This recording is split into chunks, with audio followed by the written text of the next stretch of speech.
ప్రభు అయిన యేసుక్రీస్తు ప్రశస్త నామమున దేవునికి వందనాలు. కూడి ఉన్న మీకు కూడా నా హృదయపూర్వకమైన వందనాలు. ఈ సమయంలో కీర్తన ధ్యానం చేసుకుందాము. 58వ కీర్తన ధ్యానం చేసుకుందాం. ప్రతి మనిషితోనూ దేవుడు మాట్లాడుతున్నాడు. అది అధికారులైనా, న్యాయాధిపతులైనా, చెడ్డవారైనా దేవుని హృదయంలో ఉన్నటువంటి భావనను దావీదు హృదయంలోంచి బయటకు వస్తూ ఉందన్నమాట. దేవుడు మాట్లాడుతున్నాడు, అందరితోనూ మాట్లాడుతున్నాడు. అది ఎవరు వాళ్ళని వీళ్ళని ఏమీ లేదు, ప్రతి ఒక్కరితోనూ దేవుడు మాట్లాడుతున్నాడు. అది గొప్పవారని లేదు, లేకపోతే న్యాయాధిపతులని లేదు, ఎవరితోటైనా దేవుడు మాట్లాడేవాడై ఉన్నాడు. అయితే ఏ రీతిగా మాట్లాడుతున్నాడు అంటే దైవ సేవకుని ద్వారా మాట్లాడుతున్నాడు. దేవుని సేవకుని ద్వారా మాట్లాడుతూ వారి హృదయాంతరంగంలో ఏమి దాచి ఉంచబడింది అది బయటకు చెప్తూ ఉన్నాడు అన్నమాట. నీతి న్యాయాలు కలిగి బ్రతుకుతున్నారా మీరు? హృదయంలో చెడుతనము, చేతిలో బలాత్కారము, భక్తిహీనులు కలిగి ఉంటారు. మరి ఎలా ఉన్నారు? హృదయంలో చెడుతనం కలిగి బయటికి కనబడకుండా బయటకు ఒకలాగా లోపలికి ఒకలాగా ఉంటున్నారా? చెడుతనం దాచుకుంటూ బ్రతుకుతున్నారా? బలాత్కారుల వలె బ్రతుకుతున్నారా?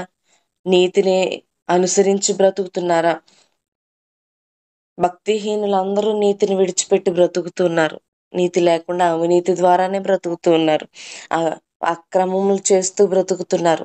ఇతరులను బలాత్కరిస్తూ, ఇతరులను మోసగిస్తూ, ఇతరులను ఇబ్బంది పెడుతూనే ఉన్నారు.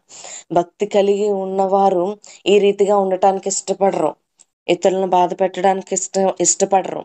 న్యాయంగా బ్రతకటానికి ఇష్టపడతారు. అన్యాయం చేయటానికి ఇష్టపడరు. చెడుతనం చేయటానికి ఇష్టపడరు. బలాత్కారం చేయటానికి ఇష్టపడరు.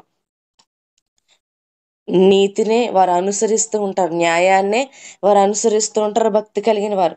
కానీ భక్తిహీనుల జీవితం ఎప్పుడూ కూడా చెడుని ఇష్టపడుతూ, చెడును ప్రేమిస్తూ, చెడు వైపే వారి మనసును పెట్టుకుంటూ వారు బలాత్కారులుగా బ్రతుకుతూ ఉన్నారు. వారు విపరీతమైన బుద్ధి. వారి బుద్ధి విపరీతమైన బుద్ధి. చూడండి, వాడి బ్రతుకు ఏంట్రా ఇంత విపరీతమైన బుద్ధితో బతుకుతున్నాడు అని మాట్లాడుకుంటాం కొంతమంది మనుషుల కోసం. వారి బుద్ధే విపరీతమైన బుద్ధి. వారు అబద్ధాలు ఆడుతూనే ఉంటారు. అబద్ధాలకు అద్దు పొద్దు ఉండదు. నోరు విప్పితే అబద్ధాలు, నోరు విప్పితే అబద్ధాలు. అబద్ధాలు ఆడడానికి అసలు వెనకంజ వెయ్యరు. తరచూ అబద్ధాలు ఆడుతూనే ఉంటారు. విషయం లోపల ఉంచుకొని బయటకు ప్రేమగా మాట్లాడుతూ ఆ విషపూరితమైన మాటలు బయటకు వెళ్ళగక్కుతూ ఉంటారు. అలాంటి వాళ్ళు ఎక్కడ కలిసినా సరే గొడవలే, ఎక్కడ కలిసినా సరే గందరగోళాలు, ఎక్కడ కలిసినా భయంకరం సృష్టించబడుతూ ఉంటది. ఇలా విషపూరితమైన మనసుతో లోపల ఒకలాగా బయట ఒకలాగా బ్రతుకుతూ ఉన్నారు భక్తిహీనులు. ఈ భక్తిహీనుల బ్రతుకులో పళ్ళు రాలగొట్టుకునే పనులే చేస్తూ ఉంటారు. వాళ్ళు ఎప్పుడూ కూడా చెడ్డ పనులు చేస్తూ ఇతరులతో చెడ్డ మాటలు ఇతరులతో అనిపించుకుంటూ ఉంటారు. ఎందుకు వచ్చింది వీళ్ళ పళ్ళు రాలగొట్టే ఇలాంటి దరిద్రమైన పనులు చేస్తున్నారు యాదవులు అలాగనేసి ప్రజలందరూ కూడా వారి కొరకు మాట్లాడుతూ ఉంటారు. ఎవరు వారు? భక్తిహీనులు. వారిలో భక్తి లేదు, దేవుని పట్ల భయం లేదు. ఇలాంటి వారిని చూస్తూ ఉన్నాడట దేవుడు. ఇలాంటి వారి కోసం మాట్లాడుతూ ఉన్నాడు. వారిలో భక్తి లేదు, భయం లేదు. వాళ్ళు కొరడాలు ఓడబెరుకునంతగా వారి గతి ఆ రీతిగా మార్చబడుతుందన్నమాట. వారి జీవితాలు అసలు ఏం మాట్లాడుతున్నారో తెలియదు. వారు కొట్టించుకునే పరిస్థితులు, తన్నించుకునే పరిస్థితులు, ఇలాంటి పళ్ళు రాలగొట్టుకునే పరిస్థితులే తప్ప మంచి పనులు చేయటానికి వాళ్ళు ఇష్టపడరు. వారి బాణం విరగ్గొట్టుకుంటున్నారట. అంటే వారికి కలిగిన బలాన్ని, వారికి కలిగిన పరిస్థితులను పోగొట్టుకుంటున్నారు. వాళ్ళు భయంకరంగా ఇష్టానుసారంగా నోటికొచ్చినట్లు మాట్లాడుతూ, ఇష్టానుసారంగా తిరుగుతూ, ఇష్టానుసారంగా వారు కలిగి ఉన్న జీవితము ఉదయం లేచింది మొదలు వారు ఇష్టానుసారమైన బ్రతుకుతున్నారట. కరిగిపోయే నత్తవలే, పొద్దు ఎన్నడూ చూడని గర్భస్రావం లాగా, అంటే మరణించిపోయిన బిడ్డ గర్భంలోనే పుట్టిన వెంటనే చనిపోయే బిడ్డ వల్లే వారి బ్రతుకులు ఉన్నాయి. భక్తిహీనుల బ్రతుకులు అలా ఉన్నాయి. భక్తిహీనత కలిగిన వారి జీవితాలు అలా ఉన్నాయి. వారిలో మార్పు లేదు. దేవుణ్ణి ఎరిగి ఉన్నా, దేవుణ్ణి తెలుసుకొని ఉన్నా అసలు ఎట్టి పరిస్థితుల్లోనూ వారిలో మార్పు లేదు. వారిలో భక్తిహీనత తప్ప భక్తి లేదు. దేవుని కొరకు బ్రతుకుతున్న ప్రజలై ఉండి, దేవుణ్ణి ఎరిగి ఉన్న ప్రజలై ఉండి కూడా వారి బ్రతుకులను మార్చుకోలేని వారిగా ఉంటున్నారు. దేవుడు వారి కోసం మాట్లాడుతున్నాడు. ప్రతి మనిషి కోసం మాట్లాడుతున్నాడు. భక్తిహీనుల కోసం దేవుడు మాట్లాడుతున్నాడు. నీతిగా బ్రతికే వారి కొరకు దేవుడు మంచి ఫలాలను అనుగ్రహిస్తాడట. నీతిగా బ్రతికే వారి కొరకు ఏం చేస్తాడు? మంచి ఫలాలను అనుగ్రహిస్తాడు. ఇలా చెడ్డగా బ్రతుకుతూ, చెడు పనులు చేస్తూ, అబద్ధాలు ఆడుతూ, మోసం చేస్తూ, అన్యాయం చేస్తూ, బలాత్కారం చేస్తూ, చెడు నడత నడుస్తూ, హృదయంలో విషం ఉంచుకొని ఎంతో బుద్ధిహీనుల వల్లే ప్రవర్తించే వారి కొరకు దేవుడు మంచి ఫలాలను ఉంచుతానని ఆయన చెప్పట్లేదు. వారు అనుభవించేది చెడునే అనుభవిస్తారు. ఏం విత్తుతావో అదే కోస్తావని దేవుని వాక్యం మాట్లాడుతుంది. నువ్వు ఈ చెడును విత్తుతూ ఉన్నావు, భూమి మీద చెడునే నాటుతూ ఉన్నావు, చెడునే కోస్తావు. ఏం విత్తితే అదే కోస్తావు. కానీ నీతిగా బ్రతికే వారి కొరకు దేవుడు మంచి ఫలాలను సిద్ధపరిచాడు. నువ్వు నీతిగా బ్రతికితే ఈ చెడునంతా సహించుకొని నీతిగా ఉండటానికి ఇష్టపడి, అన్యాయం చేయకుండా ఉండటానికి ఇష్టపడి, అబద్ధాలు ఆడకుండా ఉండటానికి ఇష్టపడి, బలాత్కారం చేయకుండా ఉండటానికి ఇష్టపడి, లోపల విషం ఉంచుకోకుండా, కొంతమంది ఎవరితో మాట్లాడుతున్న లోపల స్వార్థం, అసూయ, భయంకరమైన కుళ్ళు లోపల పెట్టుకొని మాట్లాడుతూ ఉంటారు. అలాంటి విషపూరితమైన మాటలు కూడా మాట్లాడకూడదు దైవభక్తులు. దేవుని కలిగి ఉన్నవారు, దేవుని ఎరిగి ఉన్నవారు విషపూరితమైన మాటలు మాట్లాడకూడదు. నువ్వు ఒకసారి గ్రహించు, దేవుడు చూస్తూ ఉన్నాడు, దేవుడు మాట్లాడుతూ ఉన్నాడు. నువ్వు విషపూరితమైన మాటలు ఇతరుల దగ్గర వెళ్ళగక్కుతున్నావు. వారిని చూసి నీ నోట నుండి విషము వెళ్ళగక్కితే అది ఏం చేస్తుంది? నీకు మంచి ఫలాల్ని ఇవ్వదు, చెడ్డ ఫలాల్ని ఇస్తుంది. ఎంతో భయంకరంగా బ్రతుకులో వాళ్ళు పళ్ళు రాలగొట్టుకుని ఎలాంటి బ్రతుకుతున్నారట. అలాంటి పరిస్థితుల్లో బ్రతకటానికి ఇష్టపడొద్దు. పళ్ళు రాలగొట్టుకునే లాంటి పరిస్థితులు మనం తెచ్చుకోవద్దు. ఎట్టి పరిస్థితుల్లోనూ దేవుడు మనతో మాట్లాడుతూ ఉన్నాడు. నువ్వు భక్తిహీనతను విడిచిపెట్టు, దేవుని భక్తి కలిగిన వారిగా ఉండు. మీలో భక్తిహీనత లయమైపోవాలి, భక్తి వర్ధిల్లాలి. ఏ సంబంధం లేకపోయినా సరే చూడండి, ఎంతో మంది ఇతరులను దూషిస్తూ ఉంటారు. ఏ సంబంధం ఉండదు వాళ్ళతో, ఏ రకమైన రిలేషన్ ఉండదు. ఊరికనే దారంట పోయే వాళ్ళని కూడా నోటికొచ్చినట్లు మాట్లాడుకుంటూ ఉంటారు. నోటికొచ్చినట్లు బాణం విరగొట్టుకున్నట్లు, పళ్ళు రాలగొట్టుకున్నట్లు చేస్తూ ఉంటారు అనమాట. ఎందుకు వచ్చింది ఇలాంటి చెడ్డ మాటలు? అలాంటి చెడ్డ మాటలు మాట్లాడకుండా నోరును అదుపులో పెట్టుకోరు. దారంట పోయే వాళ్ళందరి కోసం ఊళ్ళో అతను అలాంటివాడు, ఊళ్ళో ఇతను ఇలాంటివాడు, ఇలా బ్రతుకుతున్నాడు, అలా బ్రతుకుతున్నాడు, అలా ఇలా అంటూ వాళ్ళ జీవితాల కోసం మాట్లాడుకుంటూ వాడు ఎలాంటి నాశన పనులు చేస్తున్నాడు, ఎలాంటి చెడ్డ పనులు చేస్తున్నాడు, అలా ఇలా అని ఊరికే మాట్లాడుకుంటూ ఉంటారు. ఊరికనే మాట్లాడితే ఏం చేస్తారండి? వచ్చి పళ్ళు రాలగొట్టరా జనాలు? ఊరికనే కూర్చొని ఇతరుల కోసం చెప్పుకుంటూ ఇలాంటి వాళ్ళరా, అలాంటి వాళ్ళరా, ఇలా చేస్తున్నారా, అలా చేస్తున్నారని ఎందుకు పనికిరాని మాటలు మాట్లాడుతూ ఉంటే ఆ మాటల వల్ల వీళ్ళకి లాభం లేదు, వాళ్ళకి లాభం లేదు. కానీ ఊరికనే ఇతరులను గెలుగుతూ ఉంటారు. నీ సంబంధం ఏమీ లేకపోయినా, నువ్వు వారిలో ఇన్వాల్వ్ అవ్వకపోయినా, వారిని తిట్టకపోయినా, వారెవరో నీకు తెలియకపోయినా, అసలు వాళ్ళు ఎవరో తెలియని ప్రజల కోసం కూడా ఇష్టానుసారంగా మాట్లాడుకుంటూ ఉంటారు. అసలు ఎందుకు వచ్చిన పరిస్థితి, వాళ్ళు ఏమవుతున్నారో, వారి గతి ఏంటో, ఎందుకు ఊరికనే మాట్లాడుకోవడం, ఊరికనే విషయానికి అక్కడం, ఊరికనే ఇష్టానుసారంగా మాట్లాడుకుంటూ ఉంటారు. అలాంటి మాటలు కూడా మంచిది కాదు. వారు అలా మాట్లాడేవారు భక్తిహీనులు, వారిలో భక్తి లేదు. భక్తి ఉన్నవారైతే ఇతరుల కొరకు చెడుగా మాట్లాడుకోరు, ఇతరుల కొరకు చెడుగా మాట్లాడుకోరు.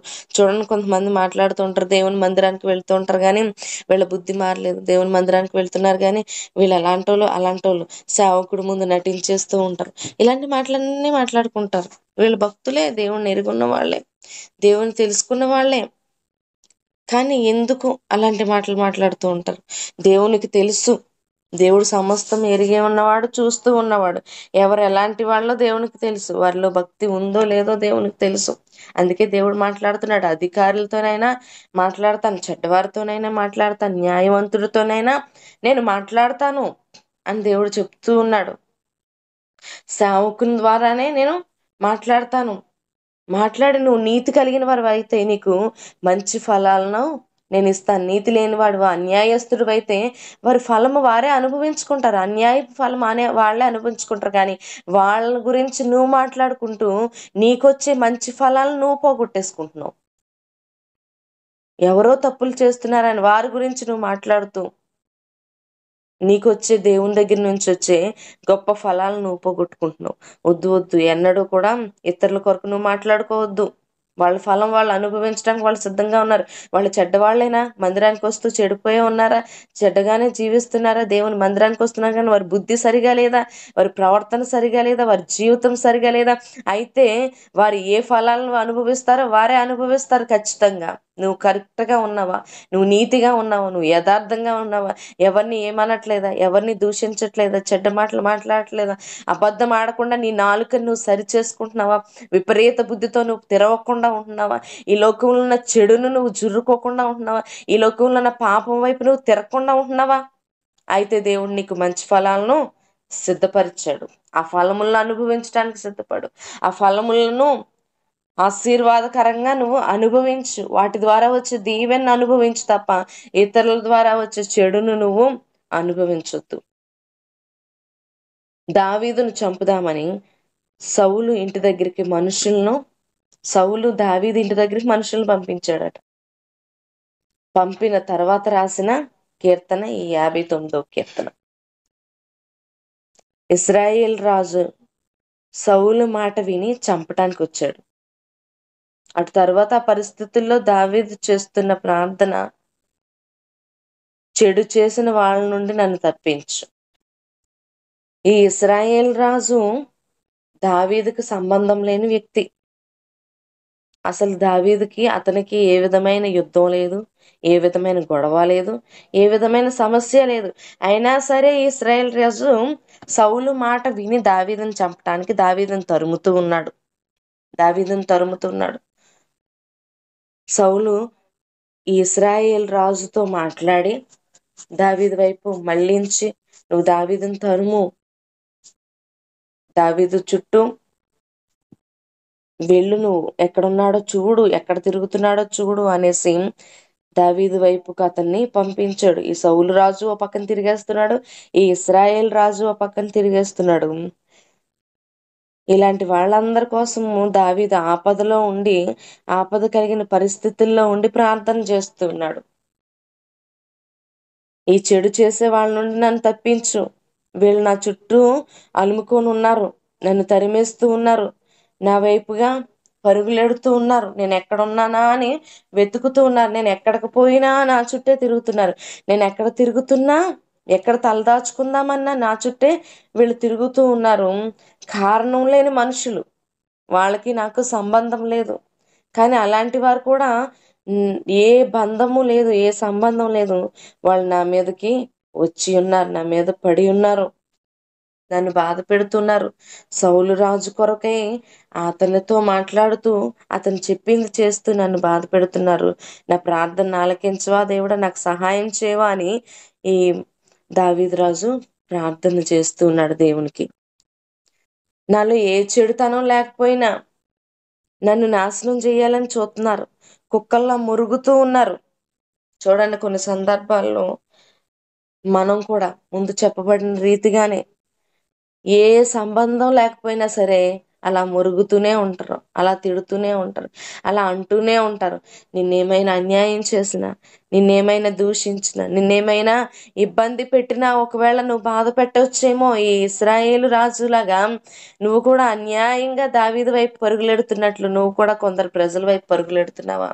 వారు నిన్ను ఏమి చేయకపోయినా, ఎవరో రమ్మన్నారు కదా, ఎవరో సపోర్ట్ చేయమన్నారు కదా, నా బంధువులే కదా, నా కుటుంబమే కదా అనేసి నీ కుటుంబానికి నువ్వు సపోర్ట్ చేసుకుంటూ, ఈ దావీదు ఎలాగైతే ఏ విధమైన తనలో ఏ విధమైన సంబంధం లేదు, ఏ విధమైన చెడు లేదు, ఏ విధమైన పరిస్థితులు లేవు.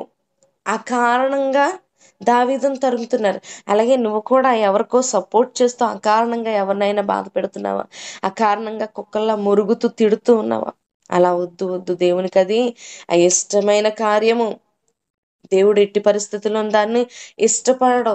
నా కుటుంబంతో నేను కలిసి ఉండి ఇతరులను బాధ పెట్టాలి కదా, నా కుటుంబ పక్షాన్ని నేను నిలబడాలి కదా. ఇక్కడ రాజుల పక్షాన్ని నిలబడినట్లు సౌలు రాజు పక్షాన్ని ఇశ్రాయేల్ రాజు నిలబడి దావీదును తరుముతూ ఉన్నాడు, పరిగెట్టిచ్చేస్తూ ఉన్నాడు. ఆ పరిస్థితుల్లో ప్రార్థన చేస్తున్నాడు. చూడండి, ఈ అన్యాయంగా ఎవరి మీదన్నా నువ్వు పడ్డావు అనుకో, వారు వేదన చెంది ప్రార్థన చేశారనుకో, దేవుడు వారి ప్రార్థన ఆలకిస్తాడు. నిన్నేమనలేదా? నీ జోలికి వారు రాలేదు, నీ దగ్గరికి వాళ్ళు రాలేదు. కానీ మేమంతా ఒక కుటుంబం అండి, మేమంతా ఒక కులం అండి, మేమంతా ఇరుగు పొరుగు వారం అండి, మేమంతా ఒక రకమైన మనుషులు అండి. అన్యాయం చేసేవారి పక్షానైనా మేము నిలబడిపోతాం. ఎందుకంటే మేమందరం ఒక కుటుంబం కదండి, అందుకని మేము మా పక్షాన్ని నిలబడిపోవాలా. చాలా తప్పు. నువ్వు అన్యాయం పక్షాన్ని నిలబడ్డావంటే దేవుడు చూస్తూ ఉన్నాడు. ఈ అన్యాయం అయిపోతున్నా, లేకపోతే నువ్వు తిరుగుబడి తిడుతూ ఉన్నా, లేకపోతే నువ్వు అబద్ధాలాడి తిడుతూ ఉన్నా, ఒకరి పక్షాన అయిపోయి ఇంకొకరిని మోసం చేసి బాధ పెడుతూ ఉన్నా, వారి ప్రార్థన దేవుడు ఖచ్చితంగా ఆలకిస్తాడు. ఆలకించి వారికి జవాబునిస్తాడు. అప్పుడు వారి ఫలము నువ్వు అనుభవించాల్సి వస్తుంది. వారి ఫలం నువ్వు అనుభవించాల్సి వస్తుంది ఖచ్చితంగా. ఇప్పుడు కూడా అలాంటి చెడుకు మనమందరము ఒకటే ఉండకూడదు. చెడుకు మనం అందరము కూడా పదండ్రా గొడవకి వెళ్ళిపోదాం, పదండ్రా పోలీస్ స్టేషన్కి వెళ్ళిపోదాం, పదండ్రా, అక్కడ ఏమీ ఉండదు అసలు. కానీ నా ప్రజలనే సపోర్ట్ చూపించడం కోసం ఓ ఒకటే ఉర్రోతలో ఊగుతూ ఉంటావు. కానీ అక్కడ దేవుడు చూస్తున్నాడు, నువ్వు నా ప్రజలను సపోర్ట్ చేసేది అన్యాయానికి చేస్తున్నావా, న్యాయానికి చేస్తున్నావా? సఖ్యమైతే, లేకపోతే సాధ్యమైతే ఏం చేయాలి తెలుసా? ఎవరైనా గొడవలు ఆడుకునేవారు, ఎవరైనా లేకపోతే ఏదైనా పరిస్థితుల్లో చిక్కుముడితో ఉన్నారైతే వాళ్ళ దగ్గరికి వెళ్ళి వాళ్ళతోనూ వీళ్ళతోనూ మాట్లాడి సఖ్యత కలపడానికి చేయాలి. కానీ పదండ్రా మనం కత్తులు పట్టుకుని వెళ్ళిపోదాం, పదండ్రా మనం పోలీస్ స్టేషన్కి వెళ్ళిపోదాం అన్నట్లుగా వెనకాల తరిమే పరిస్థితుల్లో, లేకపోతే నోటికొచ్చినట్లు తిట్టే పరిస్థితుల్లో ఉండకూడదు. ఇక్కడ ఆ సంబంధం లేని వ్యక్తి దావీదును తరుముతున్నాడు. దావీదు బాధపడుతున్నాడు. ఏంటి, ఈ సౌలు రాజునే తప్పించుకోలేకపోతున్నానే, ఈ సౌలు రాజు కోసమే నేను ఎంతో బాధపడుతున్నానే. దావీదు బలం లేనివాడు కాదు, సౌలు రాజును ఏదైనా చేయగలిగిన వాడు. కానీ అతను దేవుని చేత అభిషేకించబడిన వాడు కనుక ఈ సౌలు రాజుని ఏమీ చేయకుండా పారిపోతూ ఉన్నాడు దావీదు. ఈ పారిపోతూ ఉన్న దావీదును ఇశ్రాయేల్ రాజు కూడా తరుముతున్నాడు. ఏ సంబంధం లేని రాజు తరుముతూ ఉంటే దావీదుకు బాధ కలిగి ప్రార్థన చేస్తూ ఉన్నాడు. ఏ సంబంధం లేని వ్యక్తులు తరుముతూ ఇబ్బంది పెడుతూ కుక్కల్లాగా మొరుగుతూ ఉన్నారు. దానికి దావీదు చాలా బాధపడుతున్నాడు. ఎవరు వినడం లేదని దోషణ మాటలు పలుకుతున్నావా? ఎవ్వరు వినట్లేదు కదా అని దోషణ మాటలు పలుకుతున్నావా? అయితే దేవుడు అలాంటి వారిని చూసి నవ్వుతూ ఉన్నాడట. చుట్టుపక్కల ఎవరు లేరనేసి ఏం మాట్లాడేస్తున్నావో నీకే తెలీదు. మాట్లాడేస్తూ ఉంటావు వాళ్ళ మీద, ఇంకా నోటికి వచ్చినట్లు మాట్లాడేస్తూ ఉంటావు, నోటికి వచ్చినట్లు అరిచేస్తూ ఉంటావు, నోటికి వచ్చినట్లు ఇష్టానుసారంగా మాట్లాడేస్తుంటారు. అదే కుక్కల్లాగా మొరగడం అంటారు. కానీ దేవుడు వారిని చూసి నవ్వుతున్నాడు. దేవుడు చూస్తున్నాడు. మనుషులు చూడలేదని నువ్వు అనుకుంటున్నావు, కానీ దేవుడు ఏం చేస్తున్నాడు? పైనుంచి సమస్తాన్ని ఆయన చూస్తూనే ఉన్నాడు. నువ్వేం చేస్తున్నావో చూస్తున్నాడు. నువ్వు న్యాయాన్ని చేస్తున్నావో అన్యాయాన్ని చేస్తున్నావో, ఇతరుల పట్ల ఎలా ప్రవర్తిస్తున్నావో దేవుడు చూస్తున్నాడు. దేవుడే నాకు సహాయం చేస్తాడు. ఆయన కృపతో నిండి సహాయం చేస్తున్నాడట. దేవుడు దావీదుకు సహాయం చేశాడు. అలాగనే అన్యాయం చేత పోరాడుతున్న వ్యక్తులకు కూడా దేవుడు సహాయం చేస్తాడు. ఇక్కడ దావీదుకు సహాయం చేసిన వ్యక్తి నీకు సహాయం చేయకుండా ఉంటాడా? ఖచ్చితంగా సహాయం చేస్తాడు. ఖచ్చితంగా ఆయన కృప ద్వారా సహాయం చేస్తాడు. ఆయన విడిచిపెట్టేవాడు కాదు. నీ ప్రార్థనని, నీ మొరను విడిచిపెట్టేవాడు కాదు. ఎన్నడూ విడిచిపెట్టి నీ గతి ఏ విధంగా మారిపోతుందో దాన్ని ప్రతిదాన్ని ఆయన చూస్తూ, నీ ప్రార్థన ఆలకిస్తూ, నీకు జవాబిస్తూ, నీవెన్నంటే ఉన్న దేవుడు నన్ను అన్నవారి గతి నాకు చూపిస్తున్నాడట.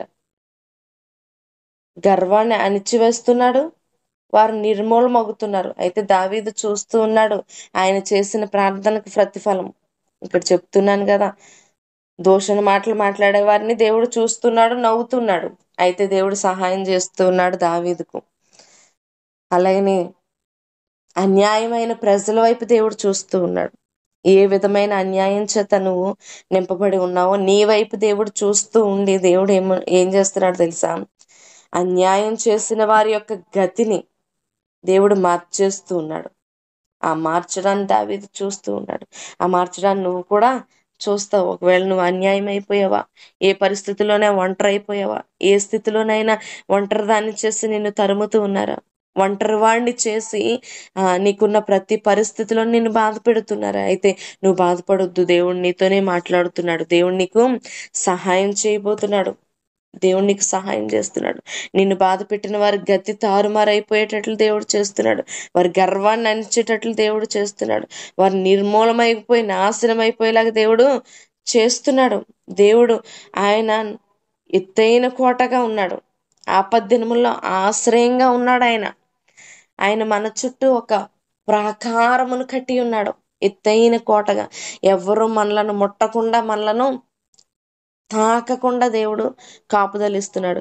ఒకవేళ అన్యాయంగానే నిన్ను మాట్లాడుతున్నారేమో, చెడే నీ మీద జల్లుతూ ఉన్నారేమో, బురదే జల్లుతున్నారేమో, విషమే నీ మీద కక్కుతూ ఉన్నారేమో, కానీ అవేవి నిన్ను ముట్టకుండా, అవేవి నిన్ను తాకకుండా ఆయన ఏం చేస్తున్నాడు? ఒక ప్రాకారము, ఒక కోట వలె నీ చుట్టూ దేవుడు కట్టి ఉన్నాడు.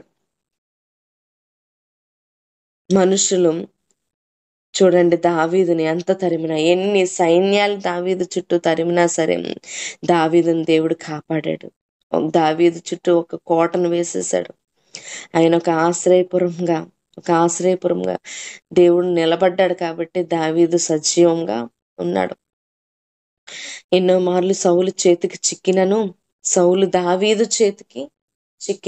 దావీదు సౌలు చేతికి చిక్కిన ఎట్టి పరిస్థితుల్లోనూ ప్రాణాపాయం కలగకుండా ఒక కోట వలె, ఒక కొండ వలె దేవుడు వారికి తోడుగా ఉన్నాడు, సహాయంగా ఉన్నాడు. మాటలు అతనికి తగలకుండా, దెబ్బలు అతనికి తగలకుండా, శరీరం గాయపడకుండా ఎంతగానో దావీదుని రక్షించాడు దేవుడు. దావీదు జీవితంలో ఎంతో అద్భుతం చేశాడు. దావీదు చేసిన ప్రార్థన దేవుడు విన్నాడు. ఆయన ప్రార్థన వైపు ఆయన చెవులను ఉంచాడు, ఆయన కనుదృష్టిని ఉంచాడు. దావీదును సజీవంగా బ్రతికించాడు. ఎంతో అద్భుతంగా దావీదు గారి జీవితాన్ని దేవుడు మలిచాడు.